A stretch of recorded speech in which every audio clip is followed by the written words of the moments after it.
I do so hate doing this. When you see somebody rolling a cigarette, what is your reaction in the aesthetics? I don't know, if they're doing it badly, you reckon you could probably do it much better, but in the end you can't. I'm terrible about rolling cigarettes.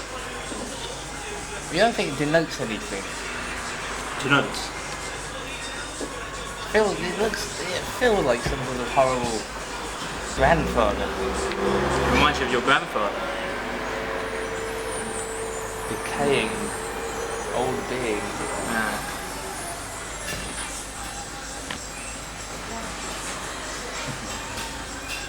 Actually, I took some films of Derek's foot. So, Is that the sequel to My Left Foot? definitely not. Or the sequel to Janet's Hand? I think it was probably the equivalent of a test card in conversation. I think the conversation sort of didn't demand the attention, the soft tissues of the celluloid has. It was a crap conversation, so I just focused on the foot, on Derek's foot. And there was this facility where you could zoom in, and then as soon as you zoomed right in, it stopped and went backwards. So I sort of played it back, and there was just this foot that kept growing and disappearing, then growing.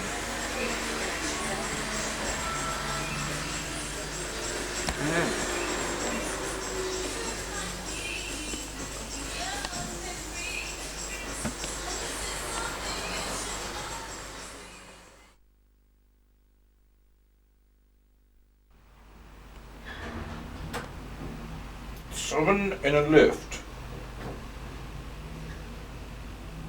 Camera in the lift.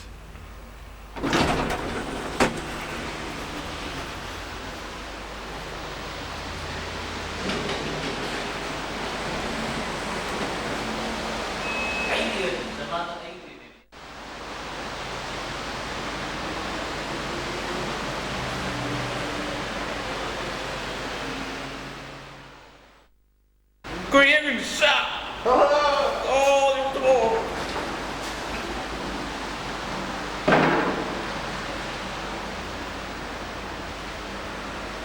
Although, on a point of cinematic criticism, did you notice that the mother alien shrank when she got into the lift?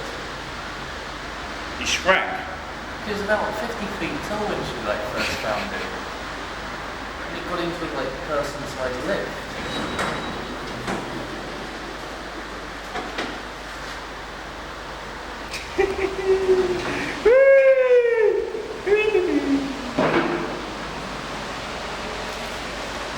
Once out there, an island stood. Its people lived in peace and brotherhood. Till a wave of greed consumed them all and smashed their golden city's wall.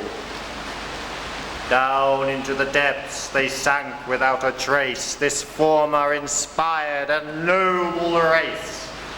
Till on a beach there stands one such as I, who can but guess and wonder why that gleaming towers and works so fine can be so easily obliterated by slingshot time.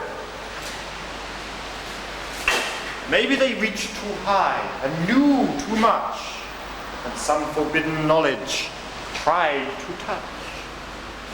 Forever will people seek to see more, until they end up blinder than before, doing what they consider to be right, walking in shadow cast from imperceptible light.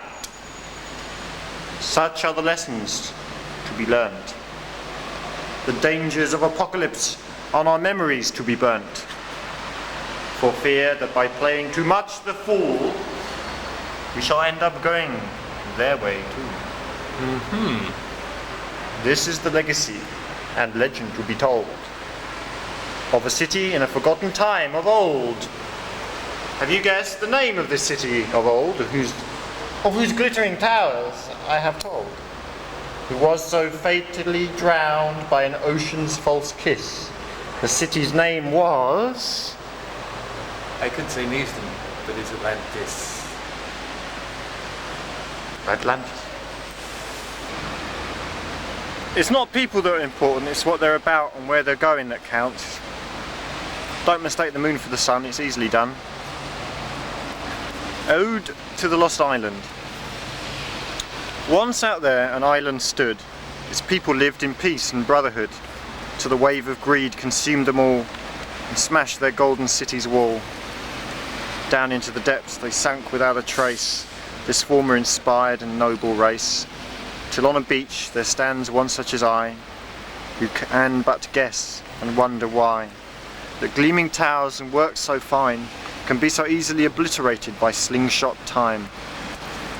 Maybe they reached too high and knew too much, and some forbidden knowledge tried to touch. Forever will people seek to see more, until they end up blinder than before, doing what they consider to be right, walking in shadow cast from imperceptible light. Such are the ready risks, the lessons to be learnt, the dangers of apocalypse on our memories to be burnt. For fear that by playing too much the fool, we shall find ourselves going their way too. This is the legacy and legend to be told. Oh, pause. I got it.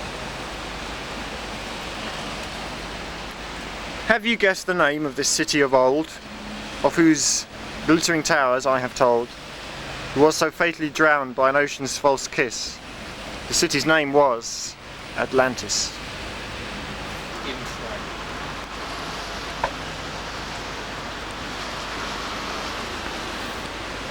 As I sip my coffee, strange looks from rich businessmen. A quiet place where Muslims and Christians lived in peace for a time.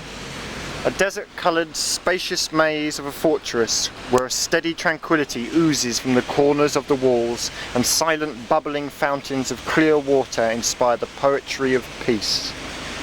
Yet this place has been ransacked and abused throughout history. So often we are so close to peace, only to have the shadow of war or natural disaster suddenly consume the dream of harmony. This is a place for inspired art. A gentle, creative spirit lingers here, and words are hidden in the shapes of the trees and textures of the rocks. Perhaps the best one can hope for is peace in a moment, the dream sweetening reality like a blossom tree perfumes the breeze. The eye is immortal. Everything it sees is stored in the heart, and no amount of destruction can take away a precious perception. For the world is a fragile, aching realm to be swept through with a degree of humble detachment. Its treasures are fleeting and all too easily missed. A mountain becomes a desert and an ocean a vapour.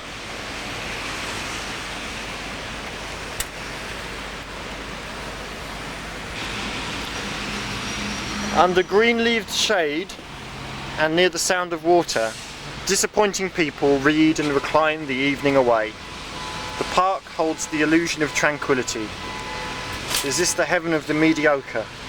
I wonder as I slip custard-tainted rice pudding into my mouth.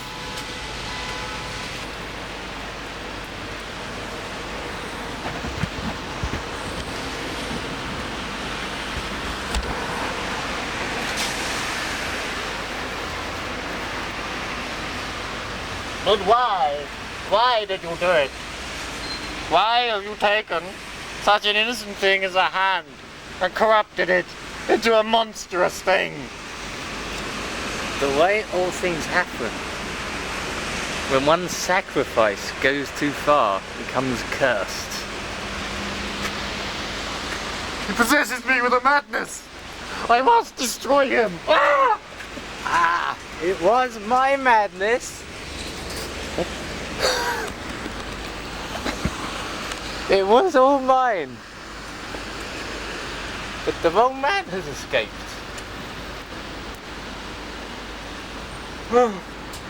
Despair!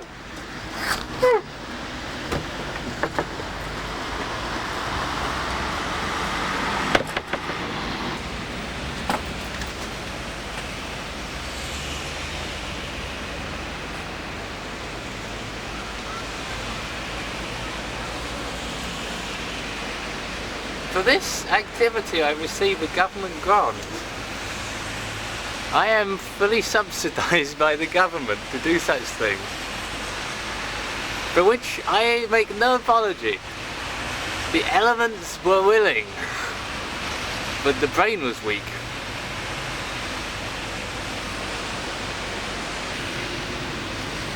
Ah, my ideal family. Oh, what looks familiar? I'd like to be a woman. Botticelli! Botticelli again!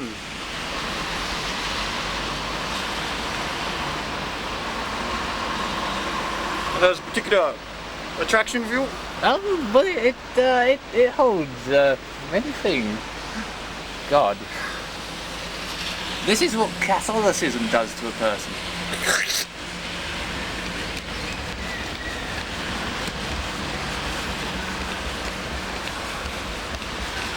Oh. That too.